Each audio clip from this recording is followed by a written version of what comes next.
हरे कृष्ण।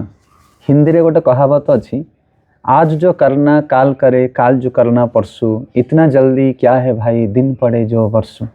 यार अर्थ होची आज जहाँ करार अच्छी काली करवा, काली जहाँ करार अच्छी परदिन करवा, वर्षे पड़ी एत चंद्रा कौन पाई, आराम से कर। किंतु प्रकृत में साधु सन्थ मानकर मत टिके अलग।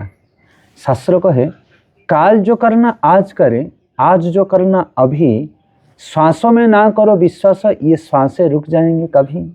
या अर्थ हो कि काली जहाँ करार अच्छे आज करो, आजर कार्य को एबे करो। कहीं कारण दिन बहुत वर्ष पड़ी थाई पारे, किंतु आमर श्वास उपर किसी विश्वास नहीं, से केबे भी रही जाई पारे। से जीवन हूँ क्षण भंगुर, मृत्यु केबे भी आसीपारे। आ जीवन सबुठारु शेष परीक्षा हूँ मृत्यु। और जिते मृत्यु आसब ना, से तुम जीवनटा आग कर कौन से प्रकार कार्य, कौन से प्रकार सिद्धि मृत्यु को रोकी पार ना। मृत्युर गोटे प्रश्न कि किसी भक्ति करिछ जीवन रे, भगवान का नाम नहीं कि, ताहले तुमर बेड़ा पार हो, एक सुंदर जन्म, सुंदर गति तुमको प्राप्त हम। से बुद्धिमान मनुष्य माने जीवन में सबकि तो करती, किंतु ये भगवान भजन को बड़ गंभीरता पूर्वक ग्रहण करती, आबे भी करती, केबे एथिरे अवहेला करती नहीं।